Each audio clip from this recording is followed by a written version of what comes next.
Hi, and welcome to the August edition of the Bobcat Buzz podcast, where we talk about the buzz of Frontier Community College. I'm Derek Dunn, your host. Thanks for watching the pod, as it can be found on the Frontier Community College Facebook page and the YouTube channel. If you haven't done so already, like, share, and subscribe to those pages. There was no July edition of the pod, as I took a couple of vacations, but now I'm back, and we're turning the page to the 2024-2025 school year. It just doesn't seem like we're days away from it, but it's coming up fast. And my guest for today is Nixie Hnetkovsky. Nixie is our head volleyball coach at Frontier, also teaches science classes here on campus.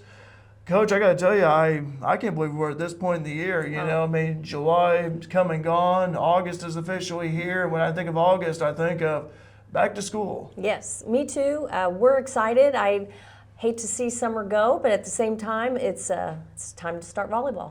So. Well, Coach, speaking of that, let's take a moment to reflect back on the year. And I know for athletics, it was a great year for Frontier. And not just your squad, baseball, softball. And I just want to know your thoughts about last year for athletics as a whole. As a whole, we did have a really, really good year. Everything just kind of came together. We've got new coaching staff in baseball. We have our same coaching staff for softball, but they're on campus more. Jeremy Ellis now is our full-time head softball coach. And so he's on campus now and just recently taken over the athletic director's position. So we just have more people on campus handling all of those duties, and I'm still here for volleyball. I also saw Coach Matt McHugh, how he had his kids helping him maintain the baseball field, FMB field, and he's getting some help over the summer. Yes, he did. Yes, he did. But we had an excellent year last year, all the way around, season-wise, academic-wise. Yes. In fact, it was just recently released by NJCAA that volleyball was 4th in the nation for Team GPA. Baseball was 9th, I believe, and then softball was 14th. So our athletes are performing on the field, on the court, and in the classroom. That's what it's about. When I played for Marty Slover in junior high basketball, he always stressed to me that if you get the grades, if you have good enough grades, you can play. And I've seen kids who did not play that game because of poor grades. So not only is it about, we want you to compete, have fun, and win out there in the field and gym, but also you got to do well in the classroom. Right, because that translates to life. Both of those things, athletics and academics, translates to how you handle things and how you succeed in life. So, when you're on the court and when you're on the field, athletics really just takes over. But all of those things feed together to make you a successful person. Yeah. So. Well, Coach, a new season. New season, new changes. I got to ask. There could be some new rule changes. I see at the high school level, for example, coming down the line for high school basketball is the shot clock, and that's coming here before long. They've already been doing some experimentation with that. Any new rule changes? Maybe change in personnel. Any changes for your volleyball team? Right now, the only change that I'm aware of is I think we're going to have some new rules on double hits on setters or the second contact on overhead passes. NCAA has made some changes, and we normally follow because our players just feed right into their program. So that's the only one I'm aware of. But usually when we get to the first week of August, our season officially starts August 1st. And then our first matches are they can start the third weekend of August. And so that's when we normally start to find out what's coming down for us. So, but nothing major. I don't think nothing major. But but anyway, change is okay. Yeah, it is. Change is okay. I believe Jenna Reinberg is going to be helping you guys out a little bit. Yes, Jen is coming back. She's going to transfer out to her next four-year institution in the spring. So she was going to be in the area, and she asked if we needed another assistant coach, and I said definitely. She was one of our strongest players, if not the strongest. She had stats in all the categories that took her to the top.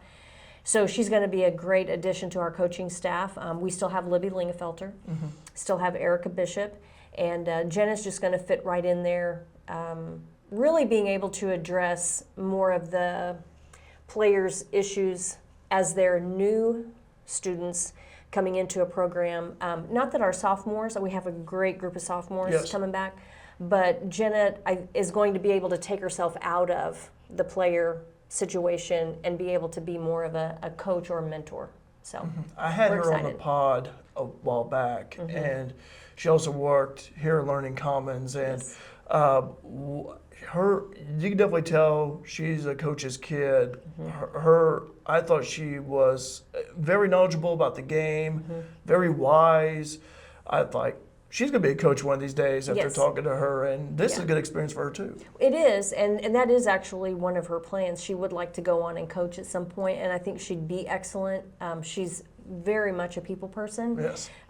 but she has such a great knowledge of the game, and as you know, the mental part of the game is the majority of the game at this level, at the college level. So she's got that in hand for sure, and I think she'll be able to teach our newcomers how to handle these situations. So I'm excited. I'm excited. We have a great group. So practice has been going on in the summer. For example, I saw one of our veterans here in the summer doing a couple of tours at least to other recruits. I've been visiting the college, and how have practices been? We weren't able to have as many as I had hoped. We were able to meet 4 times this summer, and they went great. It's hard when you can't get everybody here, and our freshman group is coming from farther away this year, and so. But we're glad to have whoever can make it, just because then they start that gelling process. This is where I'm a little bit jealous of baseball and softball because they have the fall semester to kind of get to know each other, take on that new role of student and managing themselves, their time and money and food and all that. And for volleyball, we just jump in and we take it all on from the very beginning. And so it was good to have them together. And we also were, they moved in mid-July and reffed the Mule Smash tournaments. Oh, yeah. We do that 3 days, and then we had open gyms every night. And again, that was a great time for Libby and myself to really see how do they interact in a scrimmage situation, and so we know more as they come in next Tuesday. Next Tuesday we begin. So Okay. yeah. Well, I know that, for example, with the high school having their gym being renovated, and it's kind of changed some things for them. And I was wondering about you guys, since I know that the high school is trying to find a gym somewhere for like for basketball, for example. They play in the summer too. I was talking to one of the coaches recently about that. Oh yeah, it really hasn't changed anything for us. Now I don't know the status of the gym. It's about done. It's about done, but we all work together. That's one thing I've really enjoyed about working with Center Street and then the high school is everybody just works together to help their athletes. So yeah. Okay. Well, you have 4 veterans on the squad this year. You have 3 coming back and 1 transfer from here locally. So who are they? What have you seen, the improvements they made in the offseason, and what do you expect out of them? So we have, as you said, 3 from last year, Layla Kazadi from West Frankfort, Marin Vaughn from Carterville, and Cade Wartspaw from Oblong. And the 3 of them have led the team all summer. Because even if we're not here in person, we still do a lot of talking through social media or texting, whatever. Yes. And so they've had a group chat and they've kind of kept everybody in the know about what's happening. And I'll be honest with you, I couldn't have 3 better people leading our team because all of them are on fire to just improve and start the season off well.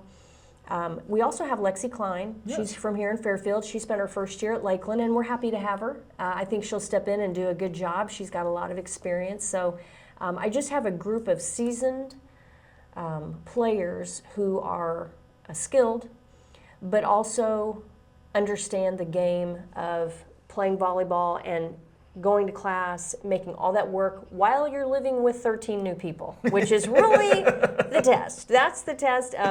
In fact, I think Cade told one of our freshmen one day, the freshman had asked, so how do you balance the playing, the volleyball part and the school part, going to class and all that? And Cade said, that was easy.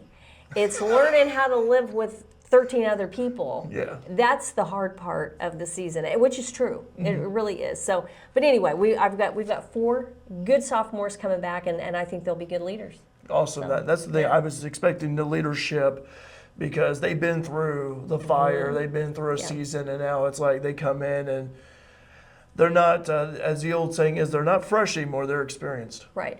And like in Layla's case, she was out for probably 2/3 of the season. And that was the challenge we had last year. We had injuries until it was probably beginning of October until we had everybody with us. And I think that's just made her more hungry to not only stay healthy, but also get going. She's focused. Marin's focused for sure. Oh, yeah. She always comes in just ready to go. I mean, I don't know that I have anybody more focused than Marin on the court, you know, when we're playing. And Cade is she's in the mix all the time. She's just always ready to go. But Layla for sure is the one who's just, I think she's got some time to make up for, you know, from last year. So she's ready. We're all ready. She's kind of like, in a way, it's like, look, I was injured for a good chunk of last year, but look, this is the year to where it's my sophomore year. I want to make it rock. You know? Oh yeah.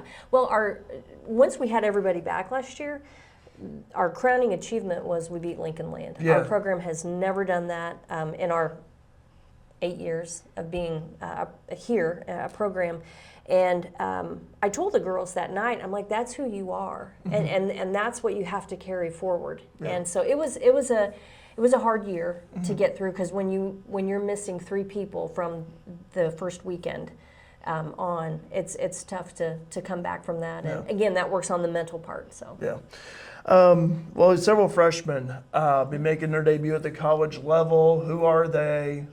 Where are they from? What position will they be playing? Well, I've got really a totally new back row. I have Kirsten Brandenburg. She's from Xenia, Ohio. And we just drove right through. I was on my way to Pennsylvania. Seriously? And we were coming up, I think, I-71, and saw the Xenia, Ohio exit. There you go. She was there. Yeah, she was probably there. I thought, when I thought Xenia, I was like, I know one of our volleyball players is there, and I couldn't think of the name, and then it finally clicked. Anyway, go on. Yeah. Kaylin Handy, she's also another Libero DS. She's from Wayne City. Finished out her high school season at high school years at Sisney. Yes. Alexis Green, outside from Wayne City. We've got Becca Busby up from Rushville, around Peoria area. She's a middle. Let's see, we've got Olivia Brummer from Dietrich. She's also an outside. Sierra Lyons from Cahokia. She's an outside. Let's see, I've also got Arlissa Sharber. She's one of our setters, and she's coming from Mount Vernon, Indiana. Riley Fulkerson from Harrisburg. She's also one of our setters. And Ariana Buick. She is an outside DS from Louisville, Kentucky. And it was so much fun to have them here in July. So for a whole week, they got to, be together and kind of learn more about each other. We did a lot of team activities. So I want to make sure, I don't want to forget anybody, and I think I hit everybody. So yeah, I was one of the list, I had to look back myself, too. Don't want to forget it. But they're just a great group that are looking to have fun and continue playing hardball, which is why I recruited them, because they're good players and good people. You scouted them out, you've watched them and everything, and they see the vision, they want to be a Bobcat, and they're a Bobcat now, so they've been participating. We talked about a little bit about the veterans. When you have Marin, Cadence, Layla, and Alexis, team chemistry is important when you have several new players in. So how important is team chemistry? It's everything. At this level, they have the skills. And so the skills aren't the issue. The issue is getting them to play together, getting them to and I don't mean, I would love for them to all be friends. That's not required. What's required is to put yourself to the side and to realize that this team has a goal and we're all working towards achieving that goal, whether it's, this point or this set or this match, whatever it is. And so team chemistry means everything, because you have to be willing to set your ego aside and work with everybody and work with people who play your position. When we play a match, and if we happen to go 5 sets, even 3 sets, you're drained. So you're going to have people come in and play your position, and you have to be okay with that. It's not really honestly, it's usually not an issue between the coach and the player. It's usually an issue of the player just accepting, this is my role, this is what I'm doing today, this is what I'm able to do, and just keeping that good attitude and supporting the rest of the team out there. So team chemistry can take you down if it's not right. Right. And I was going to say, that's the thing, too. I played in a pickleball tournament recently. And, That's awesome. And my partner and I, we talked about, look, we played together before several times, but, like, if we come in focused, just do our best and compete, we got second. Oh, that's awesome. We got second in doubles at 3.0 levels. So it was where I said, let's just have fun and compete, and we did that, Exactly. and we had no issues at all on the court. We had fun off the court and everything, and it's interesting that you said let's just have fun and compete, because when we beat Lincoln Land, I mean, they were number 10 in the nation. yeah, Okay, so and they always have such a strong program, and the girls came in, and I said, you know, what are we going to do tonight? And they said, we're just gonna have fun. We're gonna enjoy, because that's when you're loose. That's when you're able to accept criticism, or, you know, accept a harsh word when maybe it's not meant to be harsh. Because, you know, you get into the you know, the heat of the moment, and looks get given and things get said, and maybe it wasn't meant that way. But when you're having fun, that's when you're able to just accept it. This is, you know, these are my friends that I'm playing with, and that's okay. She didn't mean it that way, or I'm going to support you in this way, however it is. And I believe 100% that went into our win that night, that they just relaxed. yeah. So. Last year, we saw the debut of Bobcat Nation for volleyball, and I was wanting to know what impact have you seen it make, and also from a recruiting perspective too. Well, the impact that it made is that we have a more connected community within volleyball. So the girls, like I said, are coming from far and wide, and so now their families can be a part of our community as the volleyball team, but also as the college. Because I think Bobcat Nation kind of put us out there as sports, because all three teams, baseball, volleyball, and softball, had Bobcat Nation broadcasting for them. But it also put our college on the map too, I felt like, because then all of a sudden, you know, I mean, people just, oh, here we are. Frontier's out there. Frontier's, you know, they've got not only got athletics, but now they're more familiar with the other services that we offer. And I will say that now, and this is really since COVID, when live streaming started. Oh, yeah. I mean, in a broad sense, everybody started to live stream. It means everything to players who are coming here, because that's the only connection that their family has, if they're coming from a long ways, to them, because they've watched them play, you know, all through junior high and high school, and now they're not going to be able to see them play. With Bobcat Nation, they can. So it's huge. It has made a huge difference in our sports community. Because I had talked to, it was graduation night at the college, and I had talked to Marin Vaughn's parents. Oh, yeah. And her father was giving me praise for it, telling me how he enjoys watching it. And I know there's others too, but that night I told him, I said, yeah, I'm one of the announcers. I help announce as long as I'm able to and available to. And he really appreciated that. Yes. And even Cade's father, I talked to him and about it a little bit. So I like talking to the parents of these players just to gain their insight into to the streaming for Bobcat Nation. Yeah. Well, and I think, you know, even though last year's parents were relatively close, sometimes they can't make it to everything. Yeah. And especially if we have multiple home games in a week, which is what we have, as long as we have our program at Center Street. Hopefully in the future, when we have our gym, we can kind of mix it up a little bit. But it does help them to be connected, and the player to their family, because it matters to the girls that their family and friends can watch them and see them and had a good game and celebrate with them, or maybe help them through one of those tough nights that didn't go our way. But it's amazing. And they really enjoy your commentary, I might add. Okay. They do. They enjoy hearing you guys talk about it, but especially you usually give people names, and it's just fun. It's just fun. The only nickname I kind of blew up on, I messed up, I called Caden's oblong power, and she didn't like that, and then someone mentioned Cade. I thought, who is Cade? Who are you talking about? Cade? So yeah, duh. Yeah. You know, Mighty Marion, Layla the Killer Kazadi, and everything. Yes. Layla told me to call her the Killer, by the way. Okay. So let's take a look at the schedule. You know, I was looking at the schedule earlier. It had been released, and some changes, I think, from last year a little bit.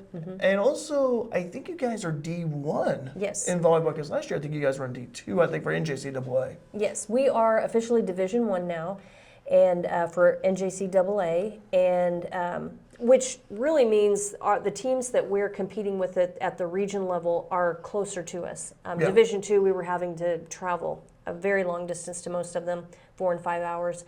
And now we're a lot closer. I think our longest trip is 2. Ain't bad. Yeah. And we're also in the GRAC now. Yes. So it just has kind of opened up some new opportunities for all of our programs, because as all the programs now are Division I. We were the only one that was Division II originally. And then 2, we're all in the GRAC, and I don't know, our schedule is more regular, so we have all our games on Mondays and Wednesdays. We do have a few that hit the weekends, but I think it'll be a more student-friendly schedule, because we won't have to leave in the middle of the day like we did last year. And just being Division I mean, it's still high-level competition, and we're ready. The thing that I like about not traveling so far is those road trips are really hard to play after. You've been in a van kind of squeezed into the seat for 4 and 5 hours. It's tough to get out of there and play. So maybe also like when you've been in school all day too, and then Yes. you leave, and not only that, but also what I like about the Great Rivers Athletic Conference is that you're familiar with these teams Yes. already, so Yeah. there's a lot of familiarity there, and it's not like you're going to another conference where Right. you don't know any Right. tean. right. So I think it's a seamless transition, even though I felt like Frontier was already, y'all remember the GRAC because of the teams you faced. So. Exactly. Softball and baseball for sure. It's a big change for volleyball, because very few of the teams are the same. But Division I has experienced a big change, because there are several other teams that came on and also changed Division to Division I. They might have already been in the GRAC, but anyway, it's good competition. They're going to be close, and like you said, they're familiar. So Yeah. But I think it's a good move. I really do. And so we talked about the new athletic facility, student center. We had I call it like the kickoff campaign for it last year, and I've had people come up to me and ask me about updates regarding it. And I know that IECC, the Frontier Community College Foundation, they have partnered together for the project. And so when this becomes a reality, when it's built and everything, it's going to make a huge impact, college, community, recruitment as well. So I want to know your thoughts about it and any updates you've heard. Well, we're super excited, because finally volleyball will have a home. Yeah. You know, softball and baseball have their facilities. Baseball here's on campus. Softball, even though it's off campus, it's still their facility. It's got their branding, you know, Bobcats and FCC. And so we'll finally have a place as well. And I am so grateful that Center Street allowed us to come in and play and use their facility. I mean, it's a wonderful, wonderful gym. Yes. I hope that our gym is like that when it's finished. But it's a game changer, because I think sometimes it's intimidating for our players to have people come in, and they're coming into a gym that's not our colors, it's not our school, it's, you know, and it's a great facility, but it's still not our school. And then they go to other places where they do have these really big, amazing facilities, and it's intimidating. Yeah. It's very intimidating. The second thing is that when I recruit now, you know, it's fun to say that we've got a gym that's going to be built, and that means something to all of the players, that this is their home, this is their place. As far as timeline, of course, Foundation's been awesome. They filled in the gap where the IECC funds stopped. They filled in the gap with the rest of it. And I believe we're having a foundation meeting tonight, and I'm sure Dr. Edgren will give us an update. But I think the timeline we hope for is that later this fall, they're going to start construction like late fall. Yeah. So we hope that next fall it'll be ready for us to play. I'm not going to hold my breath because construction just never goes optimally as you want it to. But that's what we're hoping for. It's and for the college, it's huge. I think it'll be a center for student life. Yeah. Not just for the athletes, but we'll be able to offer more PE classes, we'll be able to offer intramurals, and I think that non-athlete interaction where they can come together and lift weights, or we're going to have pickleball courts, we're going to have intramural volleyball. I mean, all those things, it just helps our student life on campus, and that's really part of the college experience, is being able to interact with new people from all over the nation, all over the world. And just have fun. The community is also going to be able to use it for various things. Yes. The thing that comes to my mind immediately are the Mule Smash tournaments. And those things are huge. And so we'll be able to offer 2 courts. So, if the high school decides to expand their number of teams that they can have, we can have showcases, we can host more tournaments ourselves during season. So honestly, the possibilities are endless as long as we're creative. So I know Chet and the high school do a great job of organizing the Mule Mash and putting it on. It's one of the largest tournaments in the state. everybody loves them. Oh yeah. Everybody loves Mule Smash. Well, it's like so many teams and teams that you don't really get a chance to see during the regular season, so you get to see what they have. So it's definitely huge. Coach, we've talked about a lot of things here, a lot of areas, and I had a list of questions. Some of them you already answered ahead, but that's fine. I had to look at what was coming next. I looked ahead. Yeah, I figured that. Of course you did. But is there anything else you want to talk about that maybe you haven't mentioned yet? The thing I love about your questions is you hit everything. Yeah. And so I can't really think of anything that I want to add, just other than Frontier has an amazing college. Yes. And they are supportive of every aspect of every student. And so even though I'm here talking about volleyball today, I was just speaking with Annie Lankford about trio and the support that she's able to give her students, but everything, student services, financial aid, records, instructors, everybody goes all in to help their students. And of course we can't do that without the support of all the staff and administration, the faculty. And I can say one thing, my players love being here. They love being here, and they love being a part of our community, our family here on campus. And so I'm excited about them getting here next Tuesday. We have our team meeting next Tuesday evening and getting started, just having them here on campus all the time. So. And I tell you what, it's the culture here. It's really unique. Every college, every school, every university, they have their own unique culture. And I think back to I think back to the events we had last year, the fundraisers. I think about, I was one of those that got pied in the face. I also think about Purse Bingo. That was a fun night. Yes. And Glow Bingo. And I'm thinking of things like that. And just like, boy, it was just a fun year to look back on. And just the culture that we have here is just outstanding. Well, it is. And the thing that I love is everybody is focused on the students. And that's what makes the difference. I mean, people go above and beyond. They give more time than what they have and what they're required to, because they're interested in the students having a good experience. And they do. My players love it here. I've talked to softball and baseball athletes over the years, and they love getting their start here. And I have to say the community as well, because we've had different families kind of open up their homes in the past to the athletes. And I know for my team last year, we had people cooking for us and taking us out to eat, and all that matters. I mean, feed a student and you got a friend for life, for sure. But churches taking us in, I mean, it's just, I don't know, it's just all around, and it's amazing to be a part of that, to be a part of that. So. Well, Coach, last question here, then I'll let you go here. But if you could choose any superpower to help you coach, what would it be and why? Mind control. Oh, boy. That's scary. Well, because sometimes it's like, I wish they could see what I'm trying to get them to see, so they'll change behavior or a skill or whatever. And then I think, well, if I could just control their mind to see that and to understand that and then that would probably introduce a whole bunch of other problems that I probably don't want to deal with. But anyway, that'd be the one I'd pick.